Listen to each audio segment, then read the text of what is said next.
minutos de retraso a esta segunda parte de la jornada del día.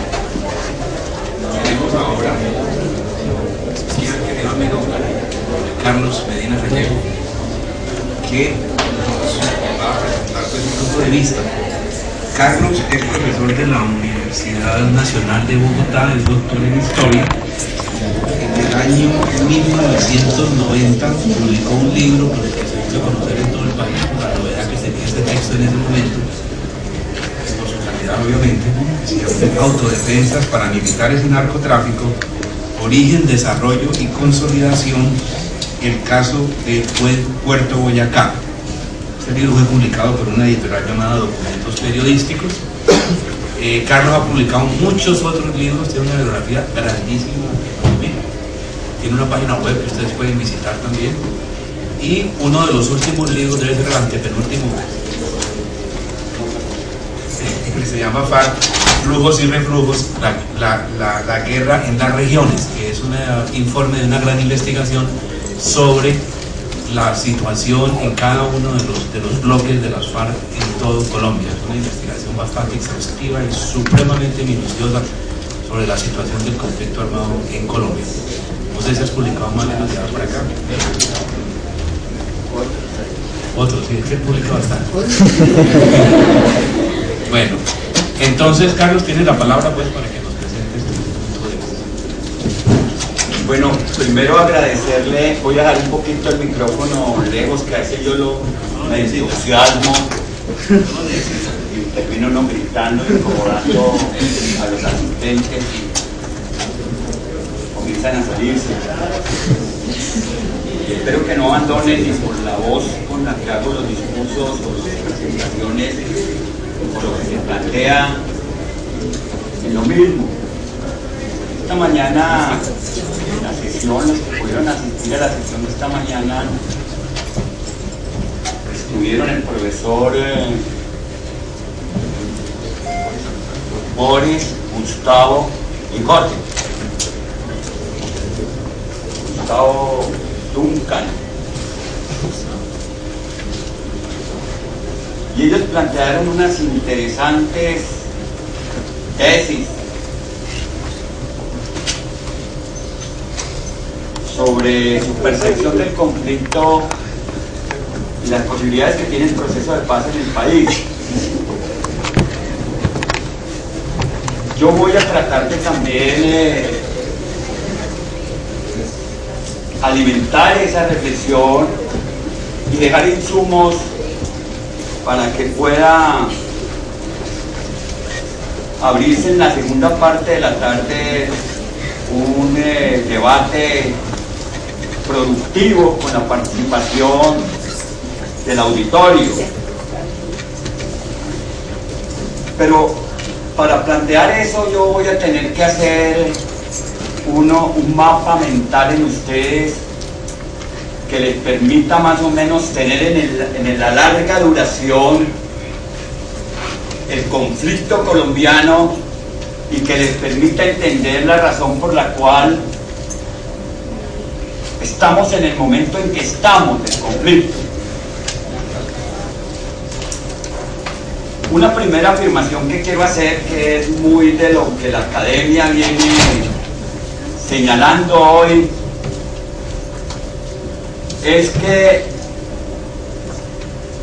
no se trata de poner fin al conflicto, y ojalá para las sociedades nunca se ponga fin a sus conflictos, sino que los conflictos se desarrollen con las dinámicas y en los marcos referenciales sociales, institucionales que esos conflictos deben tener.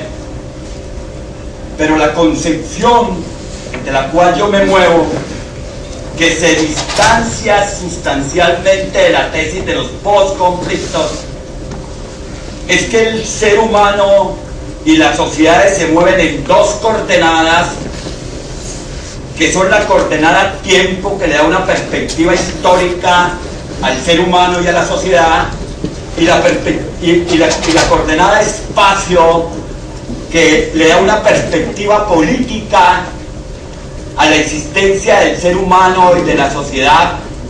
Y esas dos coordenadas tienen una coordenada dinámica, que es la coordenada conflicto.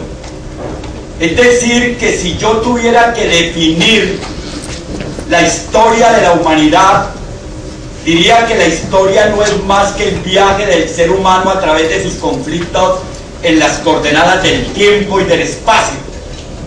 Pero lo consustancial a la naturaleza del humano y de lo social es el conflicto.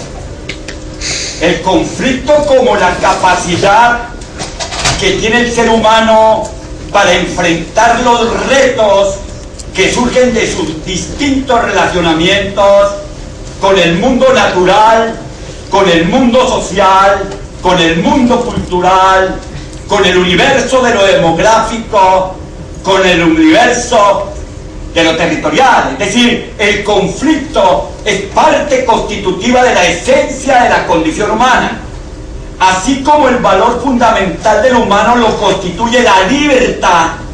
El ser humano es un ser humano en la medida en que ejerza a plenitud el principio de la libertad. La sociedad y el mismo ser humano se construyen en torno al conflicto. Entonces, la primera gran distancia que yo tomo es que pienso que los conflictos se desarrollan y se van transformando y generando nuevas dinámicas de conflicto, y que eso es parte constitutiva de los retos humanos y de los retos sociales y políticos. Por eso todo el discurso de la postconflictividad, que podría llevarnos a una sociedad, a un paraíso de leches y de mieles, eso no encaja en mi concepción.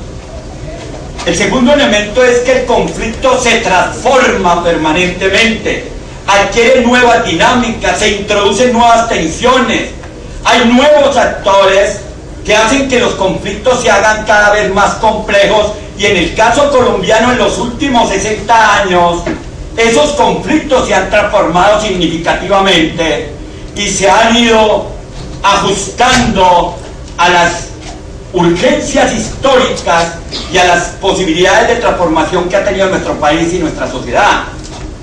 Entonces hay distintos momentos del conflicto. De lo que voy a hacer, a lo que voy a hacer referencia, es que hay como en los últimos momentos, en los últimos tiempos, me voy a remontar al 46, pero podría hacerlo al 30, incluso podría comenzar el siglo XX diciendo, mire, todos los conflictos que se generaron entre 1905 y 1930 tuvieron como propósito construir los actores sociales del siglo XX y dotarlos de sus agendas reivindicativas. Allá surge el campesinado, los indígenas, la clase trabajadora, las terceras fuerzas políticas, los movimientos cívicos, el movimiento estudiantil, todo surge en ese momento con sus agendas reivindicativas para que transiten el siglo XX en la lucha por esas agendas reivindicativas. Después del 30 y hasta el 58, el conflicto adquiere una dinámica de ajustes estructurales importantes. Y aquí va la primera tesis que yo quiero desarrollar. El modelo de desarrollo económico que asumió nuestro país para hacer los ajustes estructurales en el campo de la economía, la sociedad y la política es el modelo de la violencia. La violencia como instrumento de ajuste y de transformación. Y se van a producir distintos ciclos de violencia que obedecen a distintas circunstancias de ajuste. La violencia de los años 50 no es en su esencia ni en su presentación la confrontación entre dos partidos. La esencia de la violencia de los años 50 es la necesaria transformación de una sociedad premoderna hacia una sociedad moderna, de una sociedad predominantemente rural hacia una sociedad predominantemente urbana, y el reordenamiento de los recursos de producción, en este caso la tierra, para poder dinamizar un nuevo proceso de acumulación y de concentración y liberar la mano de obra que requería el impulso de un modelo de sustitución de importaciones que requería el desarrollo industrial del país.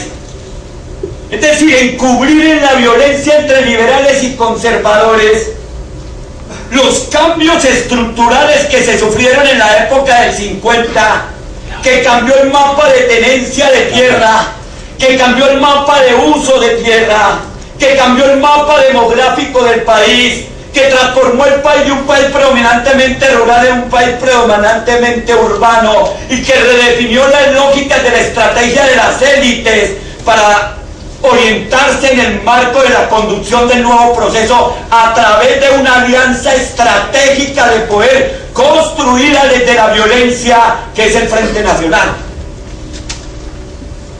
Es decir, el modelo de acumulación y de desarrollo que ha seguido nuestro país son las prácticas de la violencia. Ese elemento es consustancial y se va a entender en las lógicas posteriores.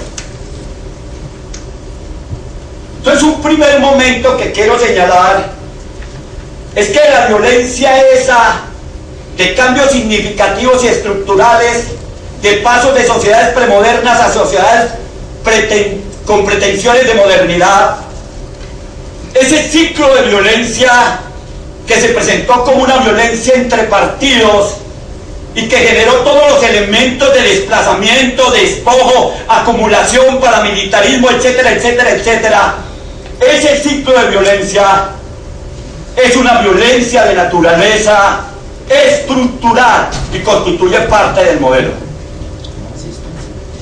El segundo ciclo de violencia importante que yo señalo en este proceso es el que va de 1958 a 1977, que es la reconstitución del ciclo de violencia, generando una nueva dinámica de acomodamientos, de expansiones y de consolidación, cuyo eje fundamental va a establecerse en el ámbito de la confrontación político-ideológica para la construcción de un nuevo modelo de sociedad y un nuevo modelo de Estado, y cuya característica fundamental es la dinámica y el empuje de los movimientos sociales, del movimiento campesino, del movimiento estudiantil, del movimiento obrero, del movimiento indígena, del movimiento de mujeres, de los movimientos cívicos y de las nuevas formas de organización de la sociedad civil en armas, que se constituyen unas por la línea de la herencia de la violencia anterior y otras por la línea de las oleadas e impactos internacionales en términos de los cambios que se están produciendo en el mundo. Que ese es otro elemento a tomar en consideración. Los análisis nuestros no pueden ser parroquiales. La posguerra, la segunda posguerra y la Guerra Fría nutrieron los imaginarios de nuestros conflictos, como nutrieron los imaginarios de nuestros conflictos las oleadas revolucionarias despertadas por la Revolución Cubana en la década del 60-70, y después, en la década de los 80, el despertar de la lucha centroamericana que puso a las organizaciones armadas nuestras a verse reflejada en el espejo de una realidad ajena y a construir una estrategia de guerra que era equivocada por las mismas características de los procesos que se estaban dando. La década del 60-70 termina con el paro cívico del 77, del 14 de septiembre. Y allí ocurre un fenómeno que es necesario recomponer. A partir de 1977, con los impactos que tuvo el paro cívico, con ese derrumbe de la capacidad de oferta de seguridad del Estado para él mismo y para la sociedad,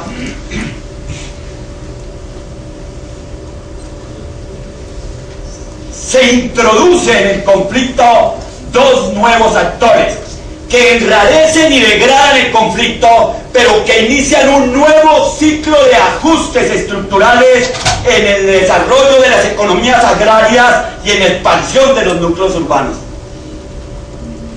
Los dos nuevos actores fundamentales son uno, primero el narcotráfico. El narcotráfico, pero el narcotráfico en un ciclo de expansión que ya ha agotado un paso fundamental, y es el tránsito de las economías ilegales del contrabando hacia el boom de la marihuana. El boom de la marihuana, que fue el boom del inicio de los cárteles de la costa, fue poco lo que le aportó al país en relación con lo que va a ser la expansión y el boom de la coca. ¿Por qué razón? Porque el boom de la marihuana se dio en lo esencial en la costa atlántica, y lo que le dejó el boom de la marihuana al país fue grupos vallenatos y un festival vallenato.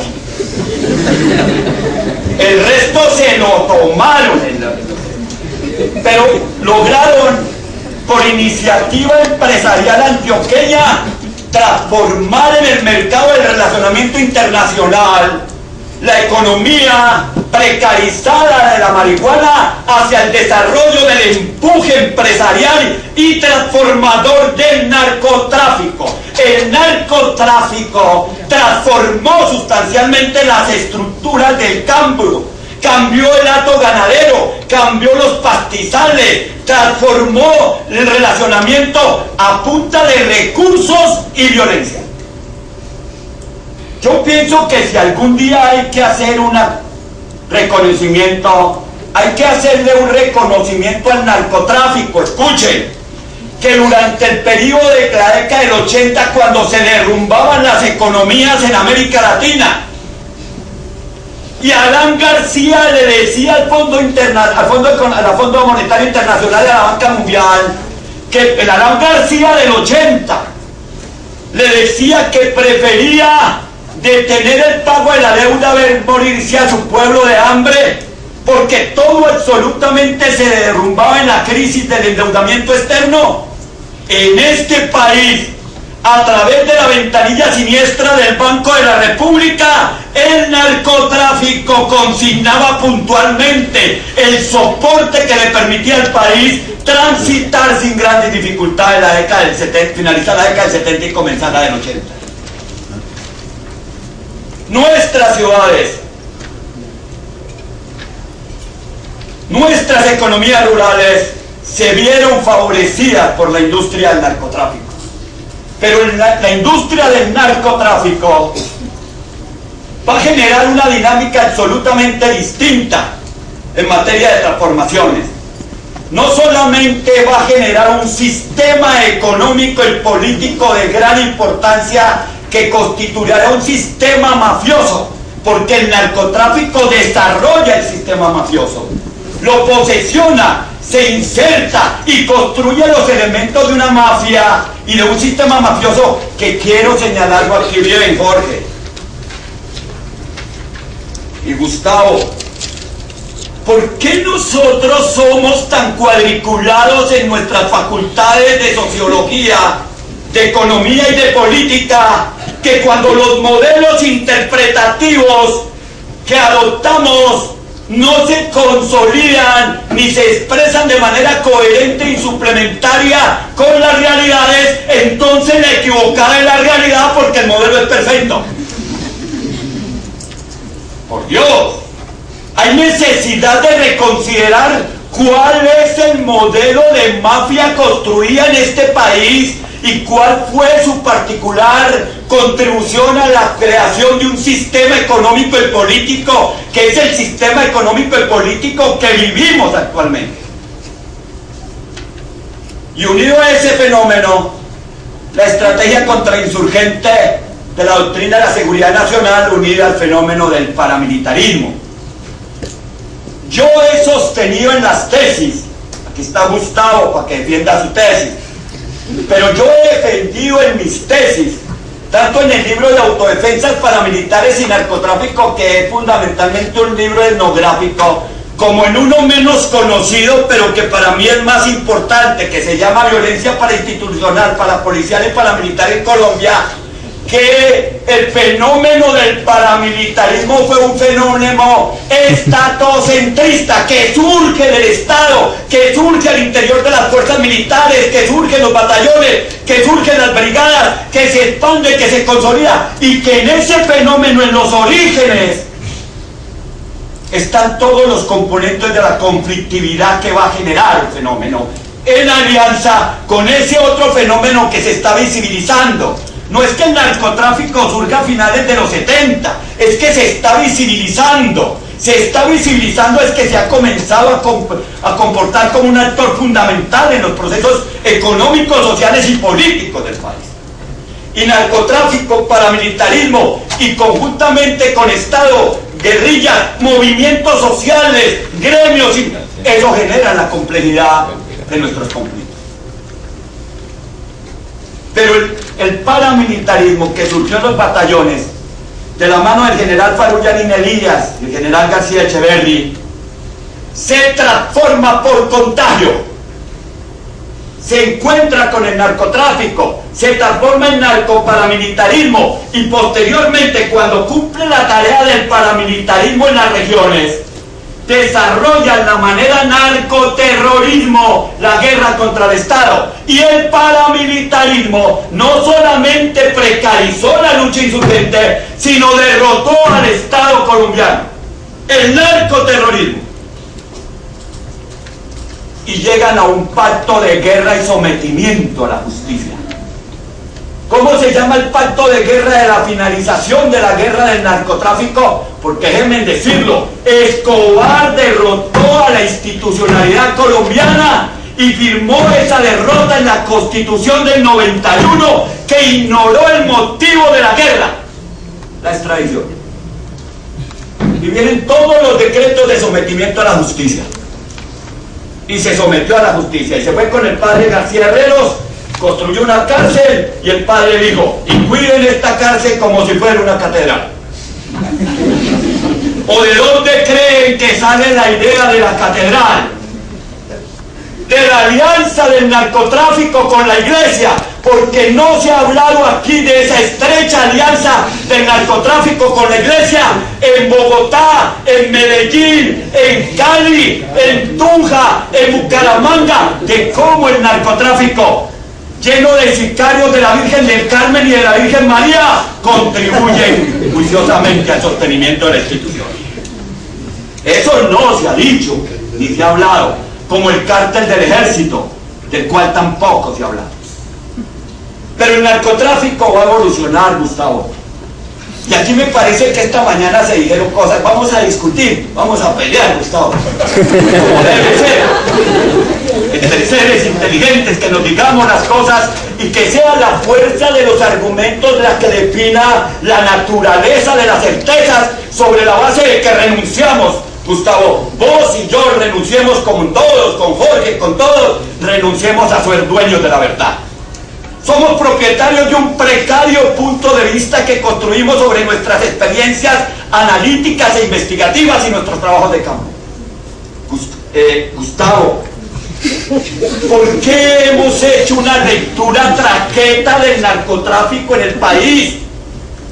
¿Por qué esta mañana la afirmación de Gustavo, que me ve trabajando allá en el celular, es: no se puede afirmar que el narcotráfico funcione en términos empresariales, cuando yo lo que tengo claro es que la percepción que nos vendieron del narcotráfico es que el narcotráfico son traquetos y bandidos de barrio con pretensiones de ascenso, y son el jabón, son cuchillos, son bandidos, cuando el verdadero narcotráfico es una red empresarial que tiene una gran capacidad de control de las economías y que puede mover inmensos recursos sin asomo de sospecha ninguna. ¿Ustedes creen que el narcotráfico de la era de las vaginas llenas de cocaína o de morfina o de lo que fuera siguió existiendo? ¿Ustedes creen que el narcotráfico de los sumergibles siguió existiendo? El narcotráfico de hoy tiene dos rutas fundamentales, Gustavo. Una ruta que es la ruta geográfica, que son rutas controladas. Son las rutas de Caribe, Centroamérica, África, Europa, Asia, etcétera, etcétera. Son rutas controladas, con altísimos riesgos en la movilización de la mercancía. Pero esa es la ruta de los operadores del narcotráfico. Pero la ruta verdaderamente importante es la ruta de la inversión del narcotráfico, donde inversionistas, a prueba de toda sospecha, invierten en rutas financieras.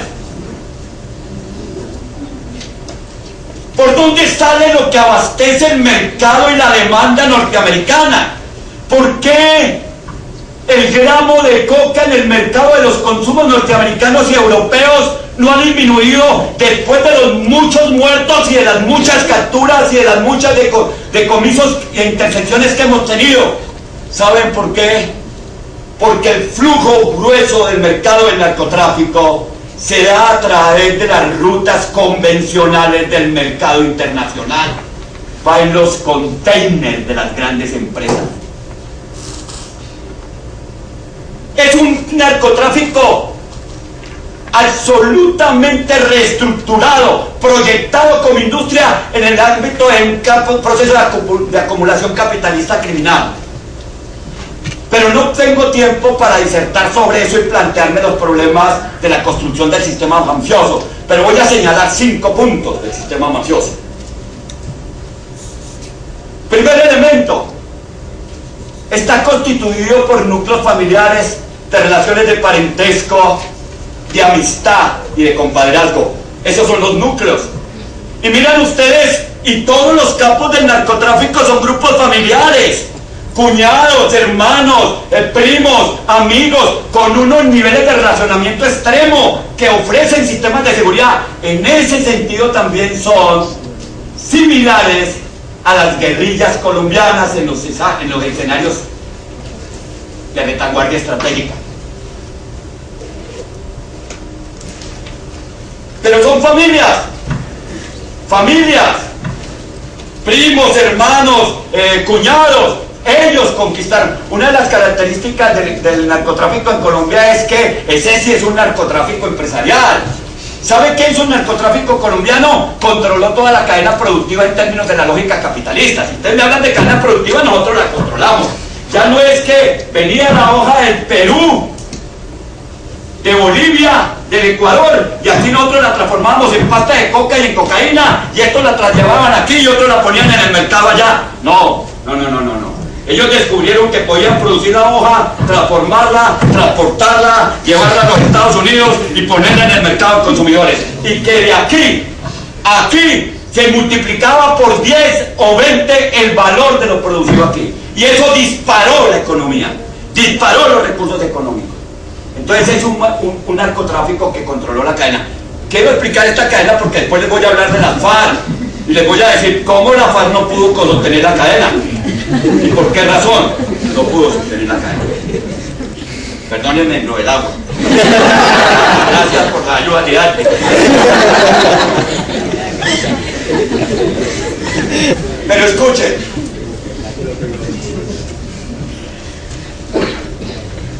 ese narcotráfico se introduce en la política.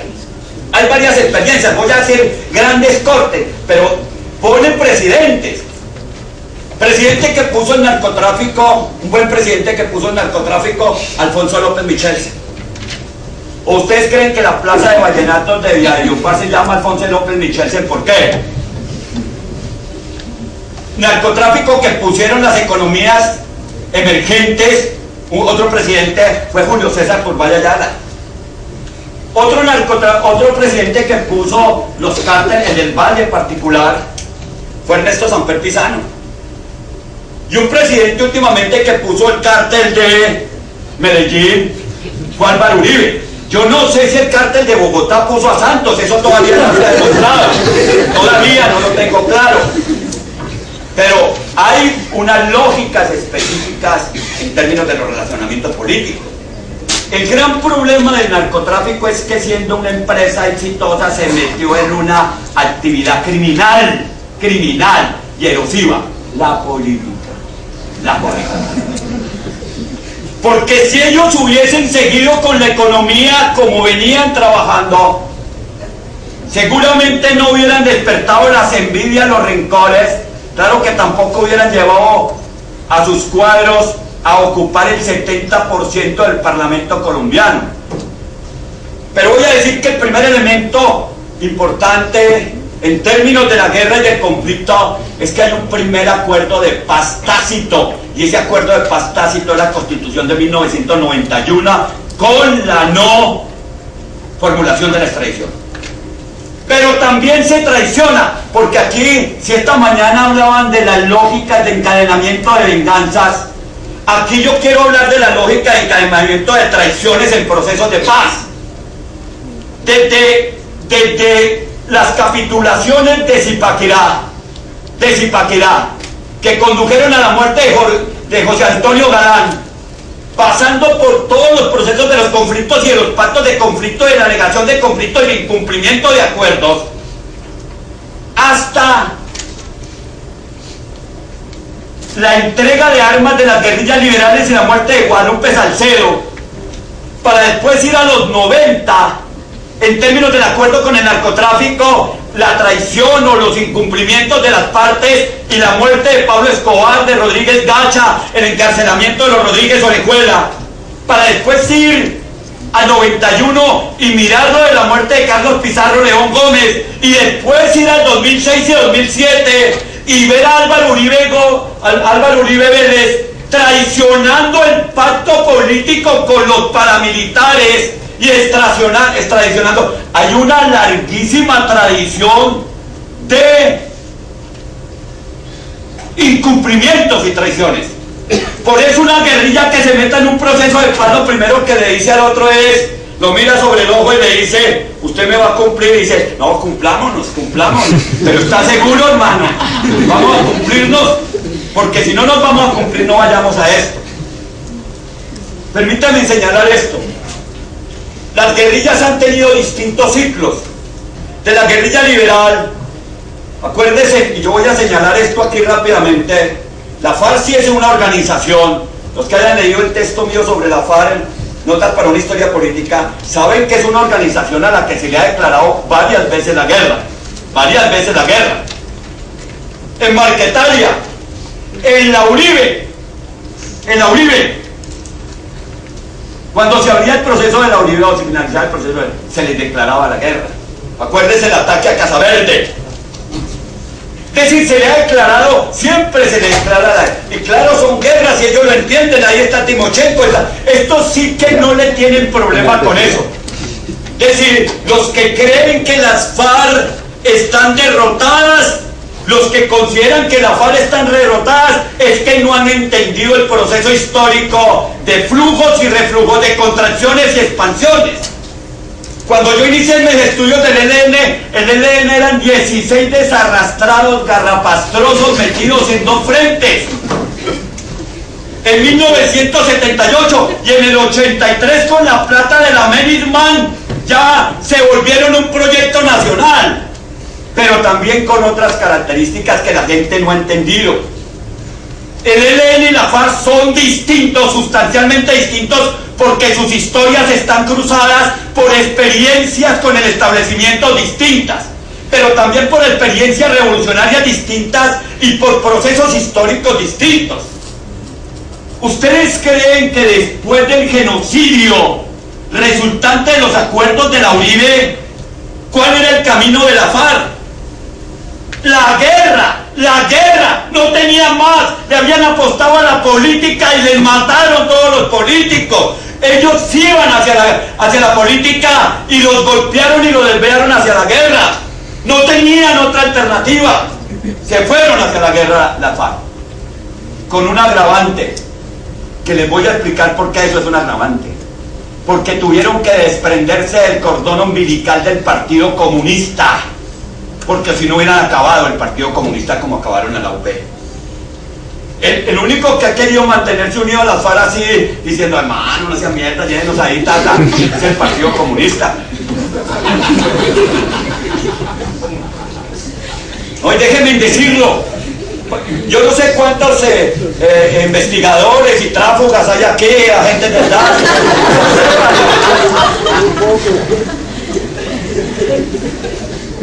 Sépanlo. Ese es un desprendimiento difícil. Es que Manuel Marulanda Vélez era miembro del Comité Central del Partido Comunista. Era miembro del Comité Central del Partido Comunista. Cuando Álvaro Vázquez le dijo a la FARC que eran una vaca atravesada en medio del proceso de paz, el proceso con el Partido Comunista se rompe, por Dios. Pero además como un acto de sobrevivencia del partido, porque el partido puede ser comunista o lo que sea, ese partido es legal, hay que protegerlo, hay que cuidarlo y hay que salvaguardar a todos sus líderes, porque comunistas y todos, una auténtica democracia debe tener un lugar para ese partido, y un lugar de respeto para ese partido. O sea, no es que son comunistas y los acabamos. No, son comunistas y gracias por ser comunistas, porque eso muestra que este país es un país democrático. ¿Cómo al aruismo no le dicen nada?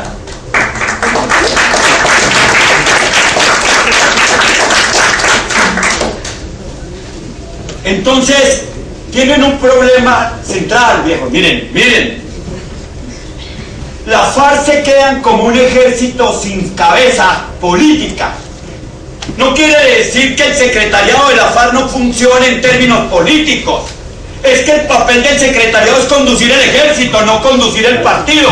Por eso construyen el Partido Comunista clandestino y su relacionamiento con el movimiento social, y construyen el movimiento bolivariano, porque requieren de un cuerpo político y de un gran movimiento político que les permita proyectar y canalizar los éxitos que puedan o no tener en la guerra. Y hay un elemento difícil en la guerra de FARC, y es que la FARC, después de la muerte de Pablo Escobar, la FARC de 1980 en adelante está siendo beneficiada por el narcotráfico. Pero no es porque la FARC quiera contagiarse con el narcotráfico, después sí, pero ahí no. Pero es que la gente piensa que la FARC nació en la coca y nació en que toda la zona colonizadora era coquera. No, es que yo me acuerdo del discurso de Manuel Marulanda Vélez defendiendo. Yo decía, este huevón, hermano. Claro, porque uno le dice a Marulanda huevón desde la universidad. Pero si uno estuviera allá en el campo mirando cuáles eran las razones de su guerra, decía, ese es mi estratega. Pero no, allá en la universidad ese huevón, teniendo todos los medios de comunicación, y se pone a hacer memoria de un marrano y un repollo, por Dios. ¿Qué es eso? Sí, porque ese marrano y ese repollo era todo su proyecto de vida, era su futuro, era su movimiento agrario, era su proyección en las zonas de frontera, era la frontera agrícola creciendo para campesinos expropiados. Ese pollo, ese marrano, ese repollo tiene razón de ser en la guerra. Por Dios. Ese es. Pero cuando viene el problema del 93 y la muerte de Gustavo, cada vez que matan un capo hay una guerra. Es decir, nosotros vivimos en guerra, porque viven matando capos. Matan capos, capitos y capotes, porque aquí hay de todo. Pero hay un problema grande, y es que si se pierden los paradigmas del narcotráfico como íconos de la empresa. El cártel, no llegamos a la definición de cártel de cualquier manera. No llegamos a ese, no eran grupos de crimen organizado del narcotráfico, fueron cárteles empresariales. Y ahora explicamos eso, si hay tiempo, si no, no. Pero mire, cuando se pierde Pablo, cuando se pierde Gonzalito, que ahora nos quieren quitar las dos estrellas de Millonarios, las únicas de la época dorada del fútbol. Cuando los hermanitos Rodríguez Orejuela jugaban en el Cali y en el América, cuando Pablito Escobar jugaba con el Medellín, cuando Gonzalito Rodríguez Gacha era el puntero derecho del Millonario. Ahora nos quieren quitar eso. Después de la vergüenza contra el Real Madrid.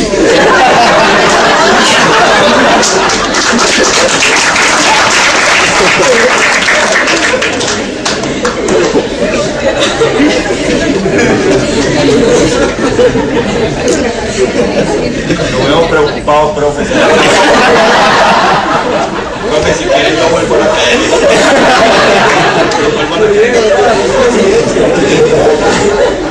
Vuelvo a la academia. Déjame cerrar este ciclo de caracterización del conflicto con un poco de alegría trágica. La FARC, escuchen esto, compañeras, estimados alumnos y alumnas, profesores y profesoras, ya que los saludé, miembros de los organismos de seguridad. Escuchen esto.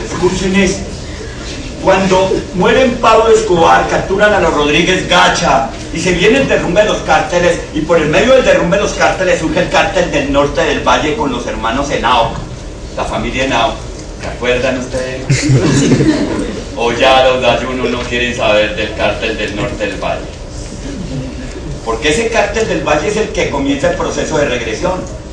Nosotros con los dos cárteles estábamos en Estados Unidos. Con el cártel del norte del Valle llegamos hasta México. Hasta México. No tenía la dimensión empresarial. Pero se mueren estos y la FARC tiene que resolver un problema.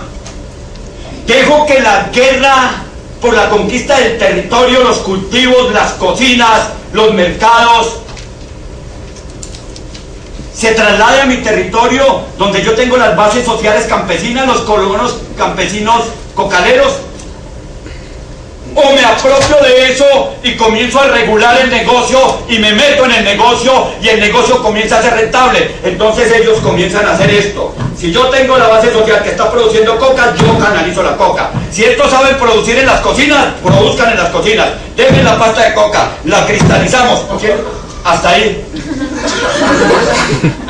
¿Quién no la compra? No, que vienen aquí los capos del narcotráfico y la compran, que vienen los paramilitares y la compran. Cómprela, quien cómprela, cómprela. Cómprela porque yo necesito recursos. Con estos recursos multiplicados, comienzo a desarrollar la guerra. Y comienzo a avanzar en la constitución realmente de un ejército. Entonces vienen las conferencias y se define la construcción de FAREP. Y se dan las nuevas formas de operar. Todavía estaba en la propuesta de las nuevas formas de operar Jacobo Arenas, todavía estaba el viejo Jacobo, pero después de la conferencia Jacobo no veía avanzar eso y hace una cumbre del Estado Mayor para decirles: viejo, ¿qué pasó? Es que nosotros no podemos seguir siendo guerrillas de autodefensa ni cuerpos móviles de guerrilla, vamos hacia la construcción de ejército, y copian la estructura del ejército oficial. Toda la estructura de FARC de estados mayores, Estado Mayor Central, bloque, fuerzas, columnas, todo eso es estructura semejante a la estructura de las fuerzas militares, pero con una característica: la FARC inicia la guerra, y transforman su estrategia de guerra. Y escuchen lo que voy a decir: la FARC derrota al Estado colombiano en el desarrollo de la guerra en tierra. La guerra en tierra la ganó la FARC al Estado colombiano. Entre 1997 y 98 la FARC es exitosa, grandes batallas, y un presidente ilegitimado, Ernesto Samper Pizano, no tiene visa ni para ir a Noraima. Lo dice él, es el humor de Ernesto. Tiene unos problemas de relacionamiento con los Estados Unidos graves, y sobre todo, todos los pabellones de sanidad de las brigadas están llenas de mutilados. Y lo que defienden las fuerzas militares, que es la moral está en el piso. ¿Qué hace un Estado derrotado militarmente frente a una guerrilla que no puede consolidar su victoria militar en el campo político. No puede consolidar la victoria militar en el campo político porque no tiene con qué. ¿Cómo hace? Es que la guerra no es militar. La guerra es esencialmente una práctica política, por Dios. Y si usted gana la guerra y no puede consolidarse en el ámbito de la política, pierde la guerra, tiene que devolver el poder. Nicaragua, por Dios, eso fue Nicaragua, por Dios. Ganaron la guerra, fueron al palacio, etcétera, y no pudieron consolidar la fuerza. ¿Qué hicieron? Venga, Violeta, ve a ver cómo resuelve ese problema. Y allí estaba el ELN aprendiendo. Allá estaba el ELN. Y cuando el ELN regresa, hace su Asamblea Nacional, y en la Asamblea Nacional define una nueva estrategia. El ELN, que era el Ejército de Liberación Nacional, se transforma y se vuelve Unión Caminista Ejército de Liberación Nacional. Pero eso es simbólico, porque lo que está haciendo es pasar de una estrategia de guerra militar a una estrategia de guerra política con acumulación estratégica de poder en el ámbito del desarrollo de una guerra militar que sirve de soporte pero que no alimenta la guerra política. Es que el ELN es una organización política en armas. Es distinta. Las bases del ELN no son hombres en armas. Las bases del ELN son movimiento social organizado en torno a un proyecto estratégico de consolidación de poder. Por eso no se puede medir al ELN igual que a la FARC. No se puede mover eso. ¿Quiere decir que la FARC no tengan base social? Es que no hubo más buses para llenar la plaza de Bolívar en la marcha patriótica. Y no porque la marcha patriótica sea de la FARC. No, como no era luchar del ELN. Es que hay detrás de los movimientos políticos, los movimientos sociales, proyectos de identidad estratégica que uno y otro se acomodan.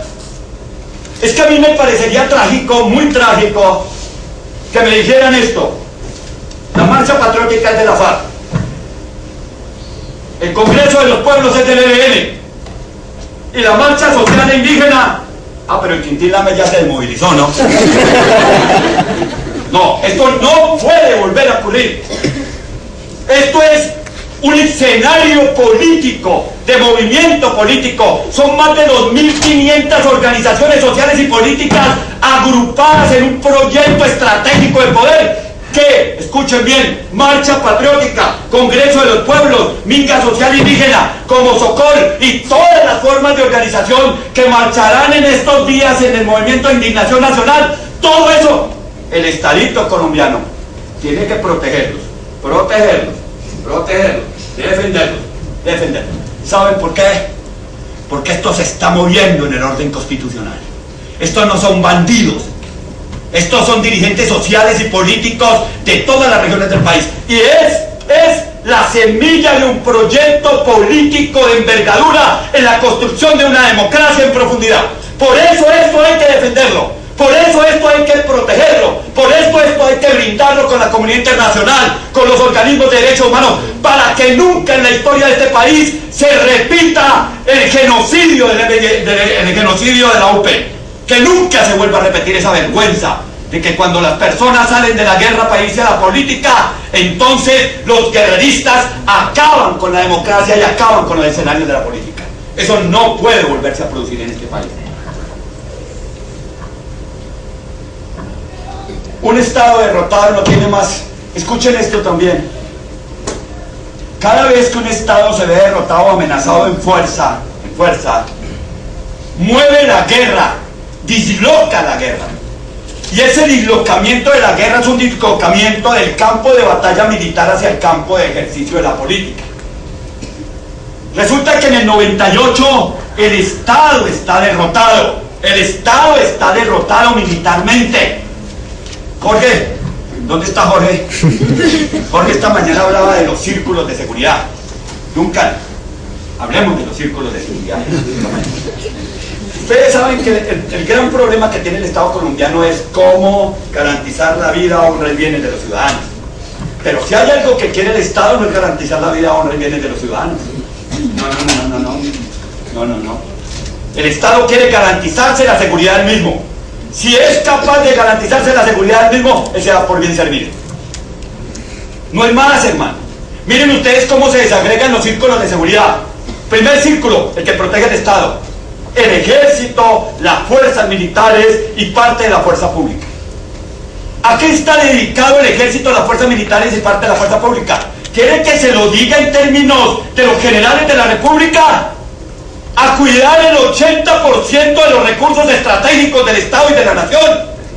A cuidar el 80% de los estadios. O sea, están en las carreteras, en los aeropuertos, cuidando oleoductos. ¿Ellos están dedicados a la guerra? No están dedicados a la guerra. Están cuidando de este. Bien, y de ahí para allá mire lo que hay. Cuidar la economía estratégica, cuidar algunos centros comerciales, que ya los centros comerciales los cuida la vigilancia privada. La vigilancia privada.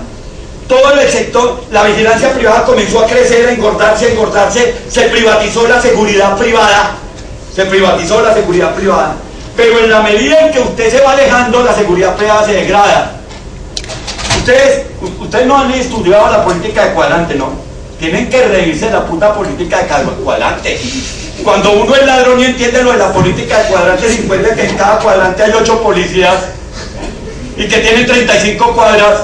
Un buen ladrón sabe cómo administra la movilidad de la policía y cómo opera. Por Dios. Pero es que eso no es protección. Aquí lo que quieren es involucrar a la población en materia de seguridad.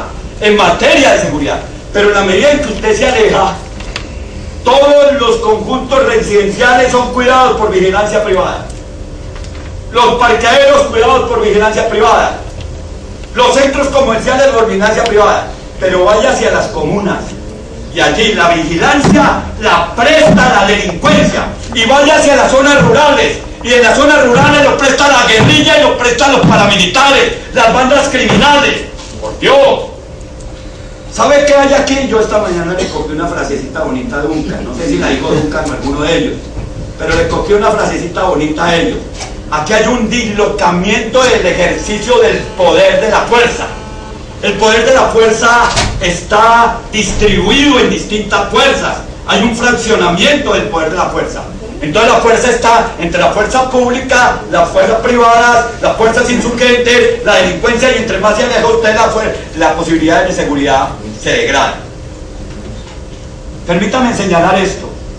El repliegue táctico que hace el Estado con una derrota militar como la que tenía durante el gobierno de Ernesto Samper es, escuchen esto, los diálogos del Caguán.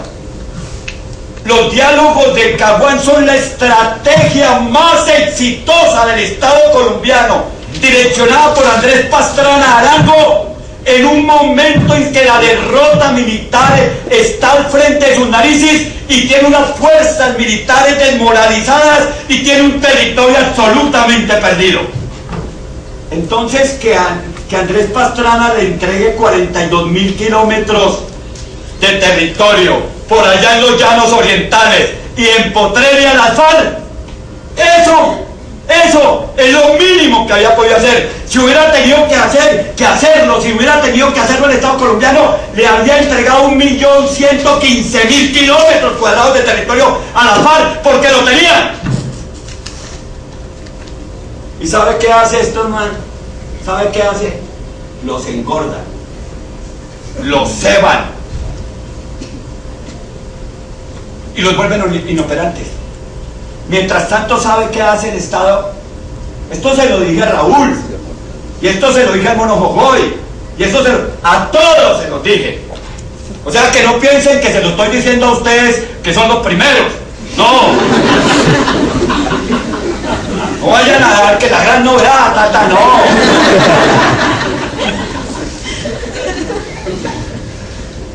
Pasar de 12.000 a 25.000 hombres una fuerza en menos de 4 años. ¿Usted sabe lo que significa eso en términos de oficialidad, mandos, bases sociales? Esta mañana hablaban de la precariedad de los mandos. La FARC tiene claro eso. Gustavo, Jorge, Tiene claro eso. Y tiene claro de las bases sociales que tiene. Y tiene claro que tiene niños con fusiles y sin ideas. Eso lo tiene claro. Pero hay otra cosa que también tiene claro, que los niños que tiene son de ellos. Son de ellos. Porque es que aquí se piensa en los reclutamientos. Pero cuando vos vas, ahora podría hablar de eso, cuando vos vas a Córdoba, al Urabá antioqueño, y sabes que los niños salen de los colegios no al reclutamiento, a la incorporación voluntaria. Porque no hay ninguna opción de vida más. Porque usted se puede mover con los paramilitares o las bandas criminales en servicio de inteligencia con un BlackBerry.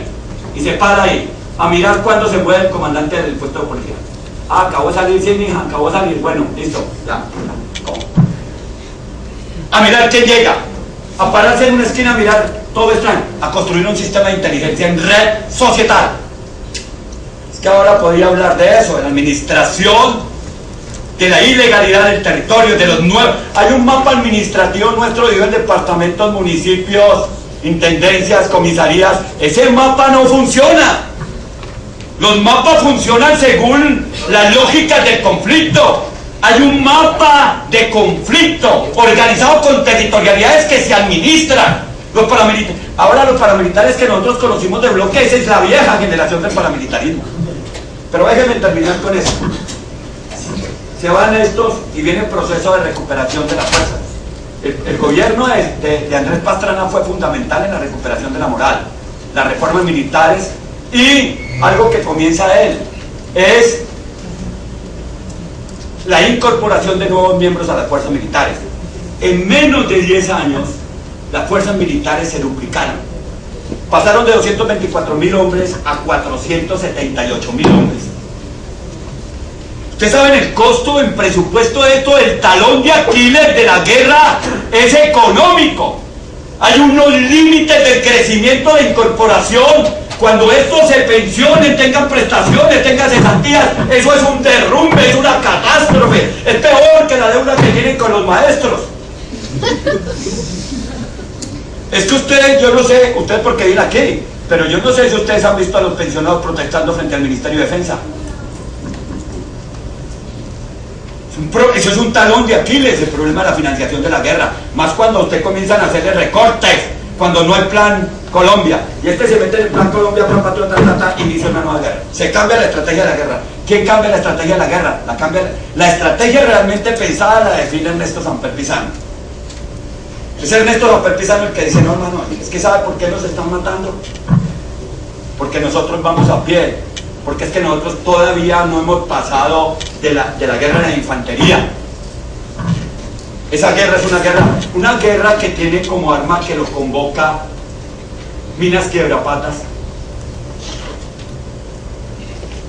Dios los acabó, los derrotaron.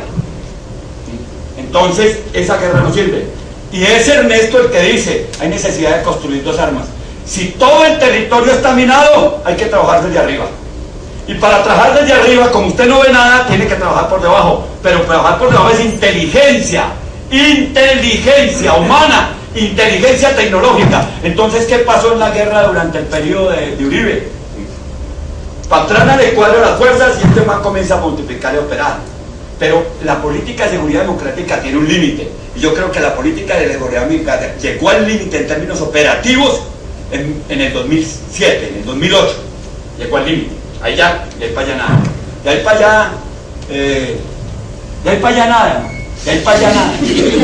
Pero le voy a decir es nada y ahí para allá. Alfonso Cano, el mono Jojoy. Y cada golpe que le dan es un golpe donde la gente ni siquiera tiene tiempo de entrar al combate. Como ustedes no hacen trabajo de campo en la guerrilla, nunca hacen trabajo de investigación en la guerrilla. Cuando uno llega a la guerrilla a hacer trabajo de campo con los comandantes, le dicen, viejo, gracias por venir. En pelotes. ¿Qué? En pelotes. Esta ropita se va a quedar aquí y la nosotros la vamos a la salida. Mire hermano, voltéese.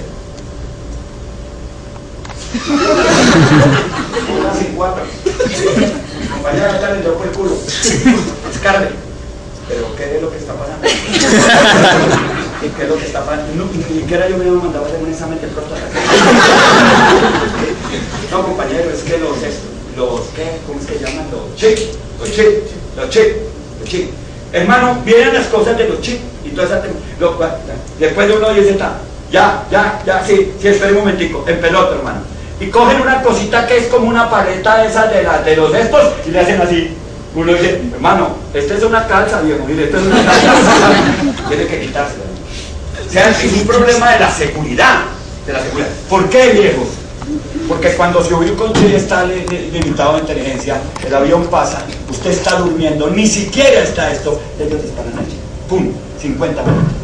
Entonces ellos, cuando usted dan un golpe, sorprendido, ¿cierto? Pero usted no rompe la costumbre. Entonces siguen durmiendo como hermanitas. ¿Sí? ¿Sabe cómo duermen ahora? Uno aquí, otro a 100 metros, otro a 300, en 1 kilómetro de campamento, cuando los campamentos eran así. Pero ya no se pasa ni no. Perdonen por la ayuda, sí. Viejitos, y se viene la esta, cambia la correlación. Pero la escuela en la que se formaron las fuerzas militares en nuestro país, escuchen, no fue en la Escuela de las Américas.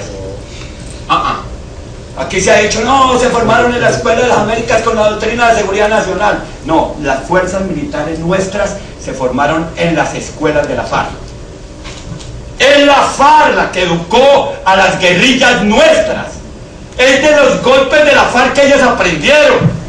Esa fue la gran escuela. Por eso tenemos el ejército contrainsurgente más capacitado que hay, porque además en ninguna parte hay guerra contrainsurgente. Más capacitado.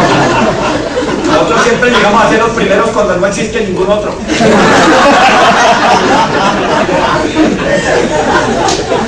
No me voy a echar el pelo porque no he hablado del proceso de paz. Ya se vino para acá. Permítame, digo esto. Cambió la correlación de fuerzas, pero los aprendizajes se produjeron. Hubo una reorganización, la construcción de interfrentes. Es decir, escuchen esto. La FARC entró en un proceso de adelgazamiento operativo, una especie de anorexia operativa. Eso quiere decir, calculo yo, todos los cálculos, Gustavo, que se haga sobre tropa son equivocados. Entonces, si yo tengo claro una equivocación, no sé cuántos son los de la FARC. Esa sí es una afirmación consecuente. Pero cuando dicen, no, tienen entre 8 y 12 mil, eso es tanto como decir, tienen entre 10 y 15 mil. No, eso no se sabe. Pero voy a calcular, voy a aceptar las cifras oficiales, que dicen que tienen 12 mil. ¿Usted sabe lo que significan 12 mil hombres divididos en triadas? 4.000 triadas operando sobre distintos territorios, controlando territorios, porque además quiero decirles una cosa. Después de que usted pasa el retén que está en la puerta de los pueblos, no vuelve a encontrarse nunca con el ejército. De ahí para allá es guerrilla. Entonces no es tan cierto el problema de la derrota. Que se pueden sostener, sí, pero tampoco es cierta la victoria, ni que la victoria está a las puertas del desarrollo del combate. Yo lo he dicho, particularmente lo he señalado, hay una derrota estratégica. Una derrota estratégica es, no van a conquistar el poder por la vía de las armas en los próximos 200 años. O sea, ténganlo claro, y ellos lo tienen claro. Aquí los únicos que piensan que la conquista del poder por la vía de las armas son los estudiantes de la Universidad del Valle. Barcelona. Pero los que están en la guerra, los que están metidos en la guerra, saben que tienen que aprender de la experiencia latinoamericana. Y esa es otra cosa que no se habló esta mañana, por Dios. Es que en Colombia se quiere apostar a lo que le apostó Chile y fue derrotado criminalmente por el Pentágono y la CIA, que fue la experiencia, la vía chilena al socialismo, la vía de Allende, para recordar hoy en este lugar a Salvador Allende y a la destrucción de un proceso en América Latina, el primer proceso en América Latina de la vía política del socialismo. Y Chile tuvo que esperar 18 años de dictadura de Pinochet para volver. Pero la enseñanza de Chile Estuvo en Venezuela, estuvo en Bolivia, estuvo en Ecuador. A mí no me gusta esto, pero estuvo en Nicaragua.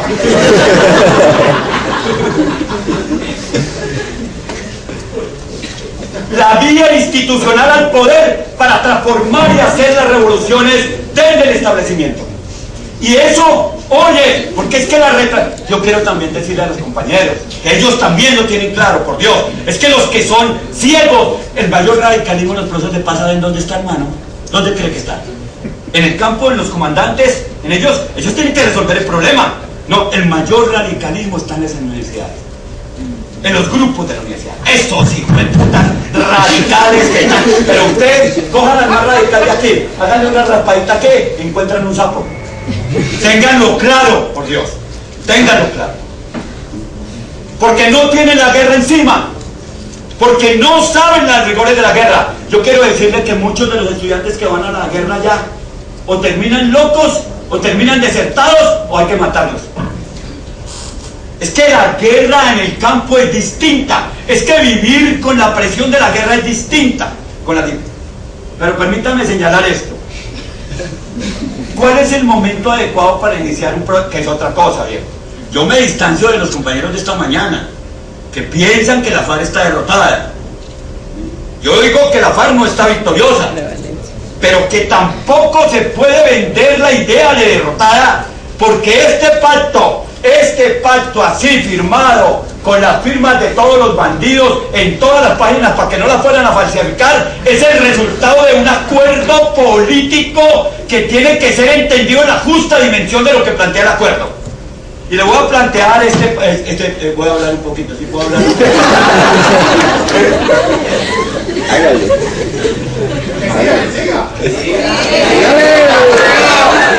Terminen. Déjenme decirles, porque era que iba a exponer todo esto, pero yo me imagino que no hay interés. El modelo Barco, el modelo Betancourt, el modelo Gaviria, el modelo Samper, el modelo Pastrana, el modelo L, el modelo Santos, de paz. ¿Cuál es el modelo? Pero voy a partir de una de estas. Hay tres modelos, hay dos modelos fundamentales en los procesos de negociación. Y este proceso ha unido los dos modelos, pero con distintos énfasis. El primer modelo de los procesos de negociación es el modelo de agenda amplia. Y ahí hay una gran discusión. Yo particularmente pienso esto, Blanco. Sería terrible que el proceso de las FARC con el gobierno nacional le colgaran la agenda de marcha patriótica, le colgaran la agenda de Congreso de los Pueblos, le colgaran la agenda de la MANE, le colgaran la agenda ambiental, le colgaran la agenda de los movimientos cívicos, del movimiento obrero, del movimiento, porque hundiría el proceso. Lo hundiría. Entonces, después también estoy llegando a mi casa y no lo conocí. Hundiría el proceso. Pero yo creo que el documento, el firmado, es absolutamente claro. Es un documento de pacto político de finalización del conflicto armado. Es un documento que no tiene sino un punto de agenda abierta y los demás puntos son operativos. Es un pacto de agenda cerrada.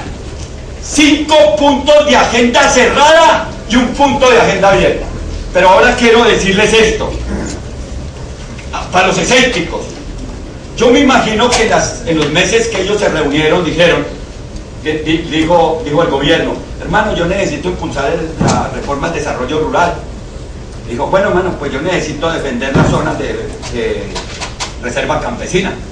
Sí, pero es que yo necesito normalizar la propiedad de la tierra. Dice, bueno, pero es que nosotros queremos saber qué se va a hacer con las tierras improductivas. No, pero es que yo necesito catastralizar el campo. Dice, sí, pero es que yo necesito mirar qué vamos a hacer con los baldíos. Entonces, el proyecto, el punto 1, tiene la agenda Santos y tiene lo que puede tener la agenda FARC en primer punto: zonas de reserva campesina, tierras baldías, tierras improductivas, catastralización, reforma rural. Pero este man, si ustedes miran el punto y conocen el programa agrario de las guerrillas, todo está ahí. Todo está ahí. Mejoramiento de la vida campesina, salud, educación, vías, crédito, mercadeo, etcétera. Todo está aquí. O sea, déjenme decir, en el primer punto, estos le apostaron a mantener su agenda reivindicativa del campo en el contexto de la correlación de fuerzas, y estos le apuntaron a mantener su agenda de desarrollo en el contexto de lo que vienen haciendo. ¿Cuál es el puente? ¿Cuál es el puente? ¿Cuál es el puente? La ley de restitución de tierras. La ley de restitución de tierras. La ley de víctimas. Ese es el punto.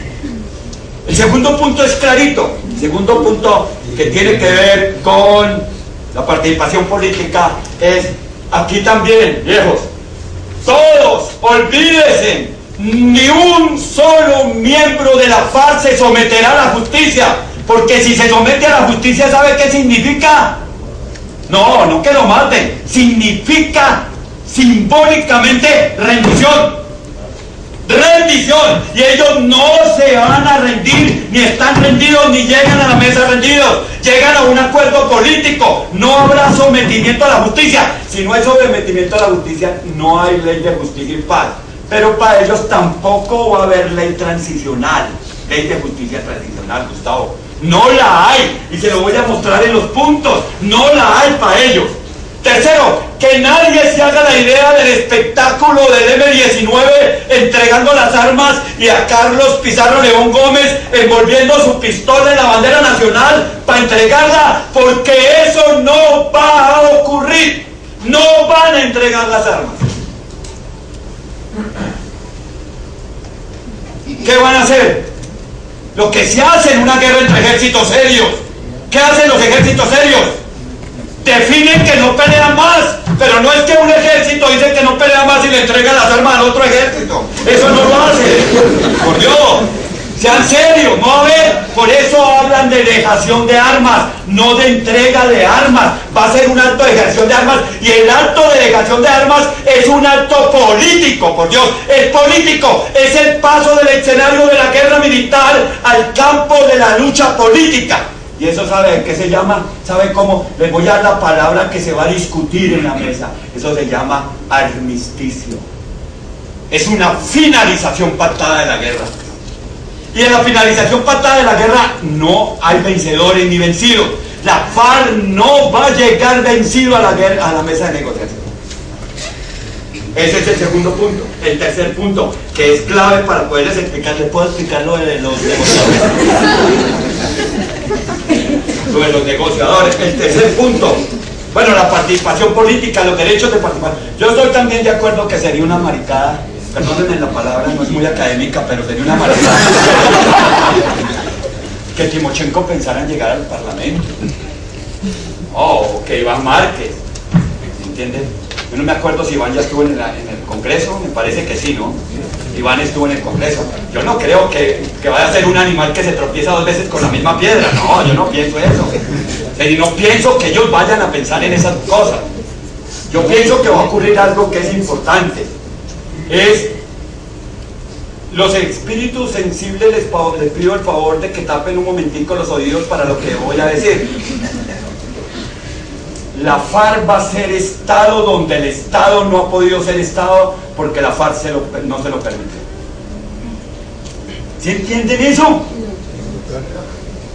La FARC va a ser Estado donde el Estado nunca pudo ser Estado porque la FARC no se lo permitió. ¿Se alcanzan a entender la dimensión de eso? Hay un acuerdo político de control territorial. Político de control territorial. Político. No sé si lo dije bien. Es decir, que van a controlar políticamente unos territorios. Pero hay un elemento que es fundamental que está en el plazo, en el este. Es cómo garantizar. Ustedes, yo no sé si sepan esto, pero lo voy a explicar aquí. Aquí se ha señalado que el conflicto es social y armado. A ver, compa, pero ahorita me van a decir, compa, pero el conflicto es social y armado y no se resuelve el conflicto social. El conflicto armado sigue teniendo las causas estructurales. De ahí no nos vamos a mover. De ahí no nos movemos. Ellos han planteado el cese al fuego, pero el cese al fuego debe ser un acuerdo de negociación, y no es fácil hacer un cese al fuego en un territorio, y eso tiene que entenderlo todo. Yo acabo de leer que me acaba de llegar lo del movimiento bolivariano continental, pidiendo el cese al fuego para los diálogos, ¿entienden? Resulta que es muy difícil hacer cese al fuego donde aquí hay narcotraficantes, aquí hay ELN, aquí hay eso. ¿Cómo verifica eso? Es muy complicado, pero sí debe haber un acuerdo de cese al fuego. El acuerdo de cese al fuego es un acuerdo de finalización de guerra, de tiros, pararon los tiros. Pero otra cosa es que ellos hablan del cese a las hostilidades, cese a las hostilidades. Y resulta que las hostilidades no son de estos porque estos ya están frescos. El cese a las hostilidades es que el conflicto social. Lo que ellos van a negociar es que ni un solo dirigente social, ni un solo dirigente político, ni ninguna organización social y política que estén luchando por su agenda social sea hostigada, que no haya criminalización de la protesta y que se cumplan los mandatos constitucionales que garantizan la protesta general. No amenazas, no crimen, no judicialización. Esto es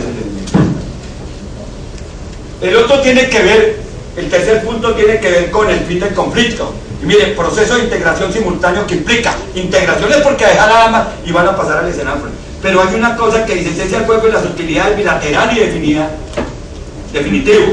Pero dice dejación de las armas, reincorporación de la FARC a la vida civil y económico, social y política de acuerdo con sus intereses, de acuerdo con los intereses de la FARC, y dejación de las armas.